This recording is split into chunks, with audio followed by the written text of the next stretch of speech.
This is the Hypertech Voices of Industry. My name is Clarence Barnes. Thanks to the folks at Hypertech for having us here. You know, the idea was to get people from around the industry, tastemakers, racers, producers, executives, people to come by and talk about the last 2 years and where we're going in 2023. Hypertech understands we've had some real trying times, but now we're back. That's the great thing. We're back. We're feeling good, and we want everyone to have a platform to sort of say, hey, I'm here. Here's what I'm doing. Here's what's going on. So I hope you enjoy this. Today, we've got Christian Robinson, who is a part of SEMA PAC, and, you know, working behind the scenes. That's the best way I could say it. You're really there. We talk about having a seat at the table. Yep. And in many instances, what you might not know is if you don't have a seat at the table, your seat gets taken. Not necessarily on purpose, but maybe by accident.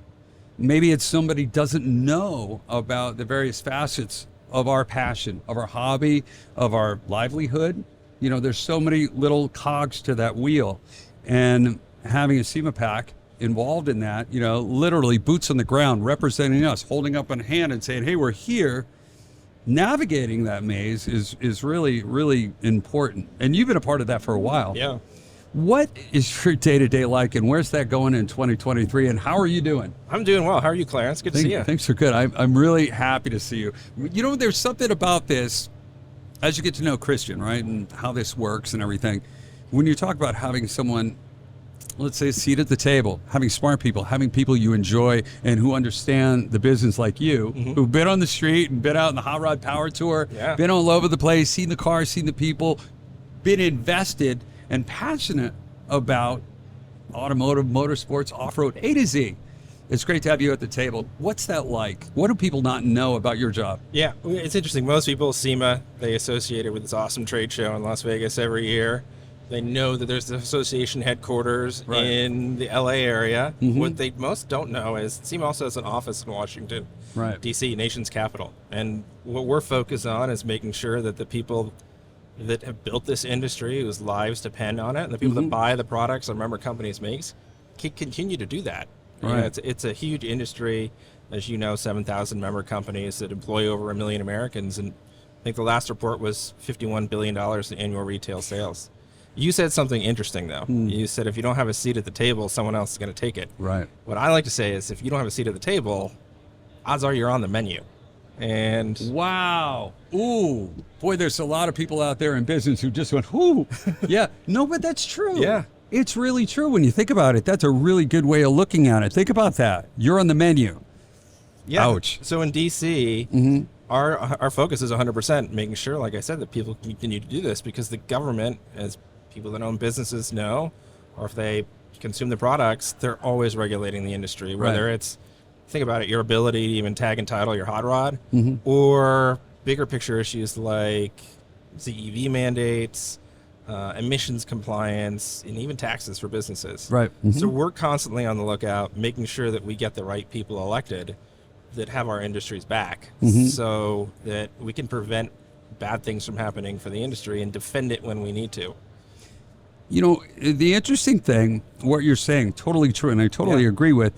But sometimes I think, you know, I look at this as a big game because it's surrounding something I love. And to put a better spin on it so I'm not up all night going, I'm going to strangle somebody, right? Because sometimes people do things and they don't understand. Like, for instance, if you have a packet of ketchup that you got at McDonald's and you press down on it, it doesn't disappear. It squirts out the side and it goes different places. His job is to figure out where the ketchup went, basically. But more importantly, sometimes people make changes in Congress, and I don't necessarily think it's a malicious thing, like, I'm going to hurt this industry, or I'm going to hurt this. It's what they don't know, and what I see SEMA PAC doing is not just really supervising, going, we're here, we got a seat at the table. It's more like, how can we help, and let me educate you. Let me tell you, how are you going to affect these people? You're just one guy with 1 million phone calls as a congressman. And 1 million people with interests, and you're trying to juggle your constituents, your business in your area, in your zip code, and really balance it. It's tough.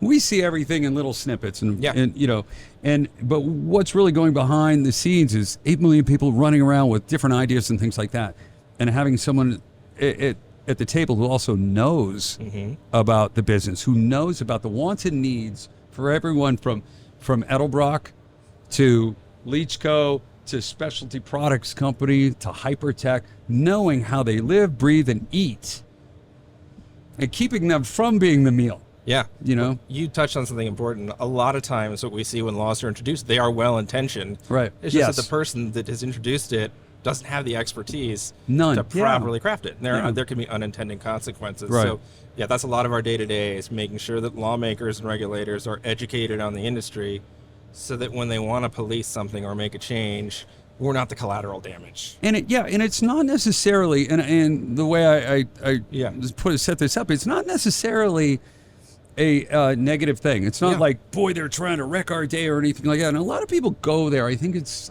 just the temperature lately. But if you look at it as kind of a game, and you go, I want an extra quarterback on my team. Imagine having 2 quarterbacks. You work on a heavy staff of really skilled people who've been involved.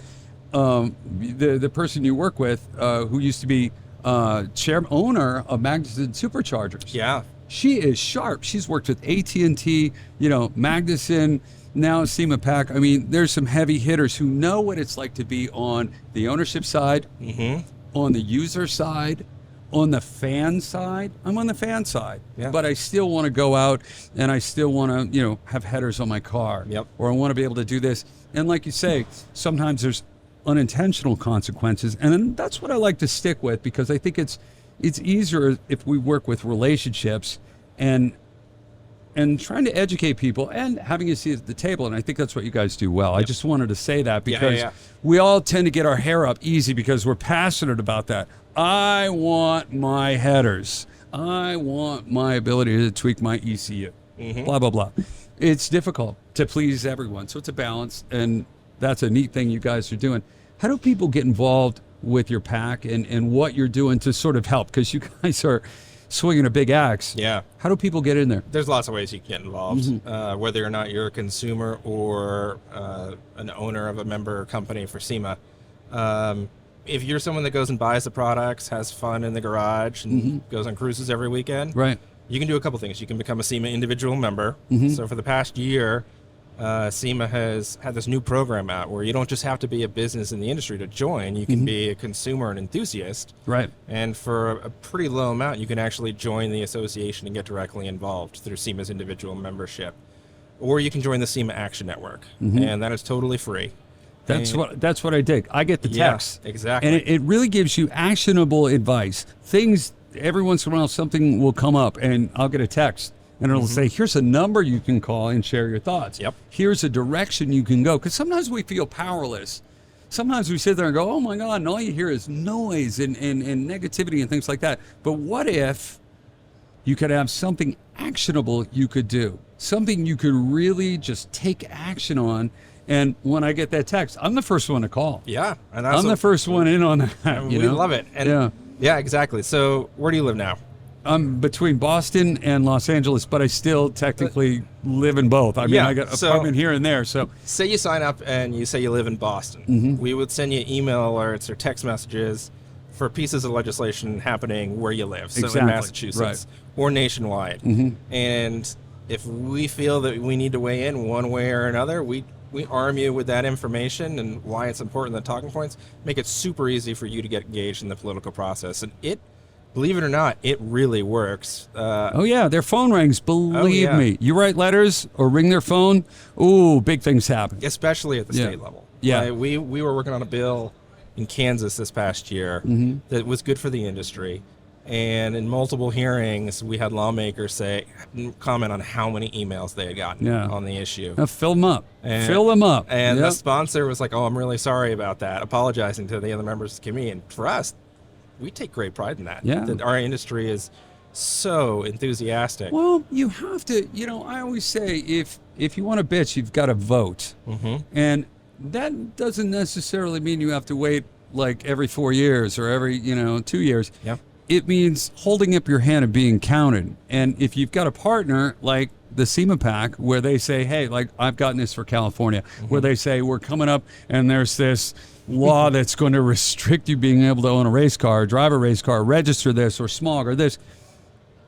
they'll give you the printout based on your zip code about where you live on what to do, who to call. And they'll even help you with templating letters and things like that. As deep as you want to go, I've found that you guys really back people on that, which I think is really admirable. Yeah, we want people to have Tools. the tools they need to communicate effectively and as concisely as possible. You know, we don't want to treat this as vegetables. We want to make this as easy for everyone to get engaged as possible. And it works. It's empowering. Yeah. It definitely, if you love your motorsports, if you love being part of SEMA, if you love, just the entire field, no matter what you are, whether you're a retail, whether you're a manager, whether you're a racer, whether, whatever you do, this involves you. And it's so empowering to be active and feeling like you're doing something in a world where it just seems so loud lately, you know? Yeah. So.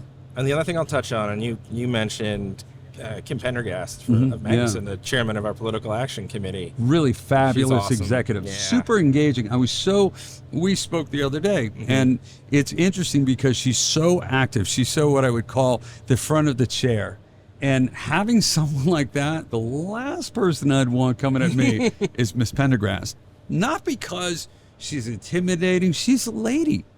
She's this very nice hi, how do you do? Yeah. But when she listens to you, she listens so intently, and you get the feeling like she's going to find that loophole and I'm going to be the meal again, Yeah. So I'm happy she's on our side, That's for sure. So she heads up as the chair of our SEMA PAC. Right.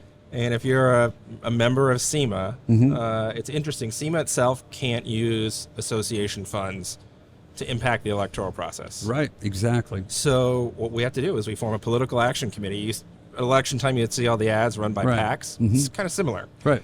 So what we do is we pool the funds, individual funds from the people that are members of the association, and we invest in candidates and lawmakers that have the industry's back, so that when something comes up in D.C., we've got a network of contacts and friends. And they know your frankly, name. They know your name. that we can tap into to get the desired outcome. Listen, if you wanted something from me, I'd be the first one to do it for you. Yeah. No, you've been at work at this for a long time, and having your team and where you're placed and how hard you've been working on those relationships has really borne fruit for everyone involved with SEMA, for everyone out there. If you love motorsports, the SEMA PAC has been a part of that. So definitely check in on that. This is the voice of industry.